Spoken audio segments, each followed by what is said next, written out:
Hello YouTube, today we're going to be talking about the Canon Elph 320 HS. So if you guys don't know, I've been using this camera for a little while now. I've owned it for about a year. When I first started this channel, I decided to go ahead and get an HD camera. So the first thing that I have to say is the video quality. The video quality is at 1080p at 30 frames per second.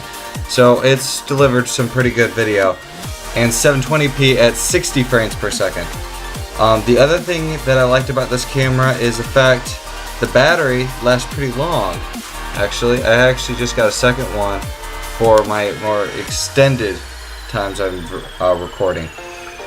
The other thing is it has Wi-Fi and a touchscreen.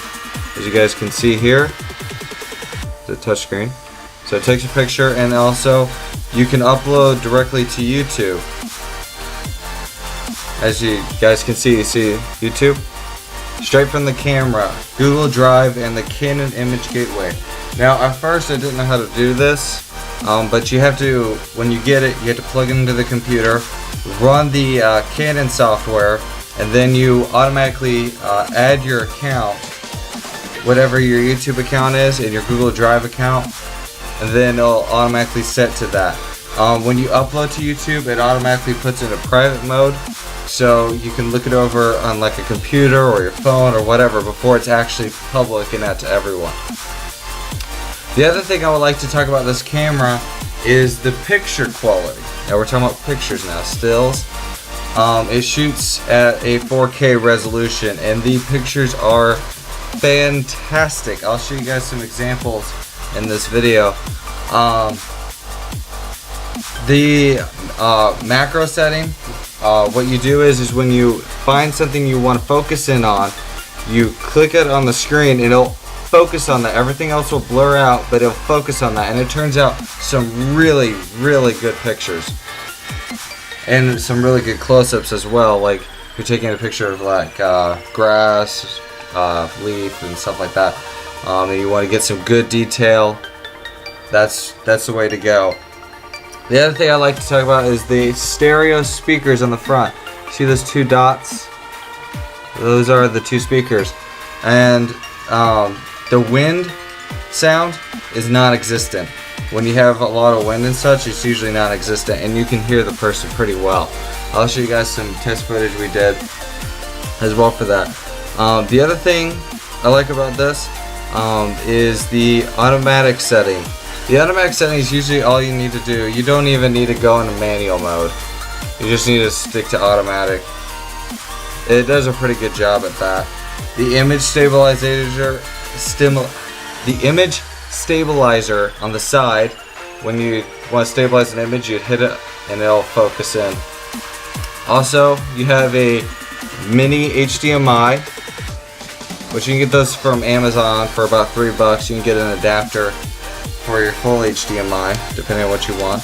And then you have a, I believe, micro USB. I believe that one is micro. And that works out good too. Now, you cannot charge it from a computer. You have to charge it from this wall charger. So just keep that in mind. The camera can be on while it's plugged in without a battery, but you cannot charge it. So this you cannot lose. Do not lose that.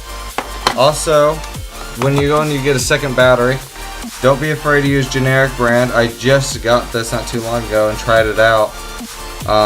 Is a maximal Canon battery. Take it out. Maximal power. So this battery works just fine with this camera, so don't be worried about buying generic brands. Also, I use a 32 gigabyte class 10 micro USB. I have the full SD adapter, micro USB. That works just fine. I just prefer class 10 because most of the time when you're doing HD video and you're done, class 10 will save it like just a couple seconds. But anything below that, it can take a while and you can miss a really good shot. So I definitely recommend getting class 10.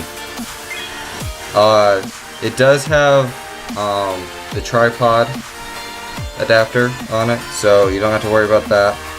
It's 16.1 megapixels, which megapixels usually don't matter. It's all about the actual lens and the sensor. That's what usually matters the most, because you can have 50 megapixels and the cameras can turn out terrible. So just with the touchscreen and it having Wi-Fi, you guys can also send the pictures directly to your phone and computer. You don't always all that. I'm trying to remember what it was called. Camera window. You use camera window on your app. It's an app in the Android App Store. It lets you sync the pictures to your phone or your tablet or your laptop through a router. So, it's okay. It only sends in medium quality is what it's called, medium 2. I guess it's, if you're doing HD video, it'll be 720p. If you're doing a 4K photo, it's probably going to be something like 1080 or something to that effect.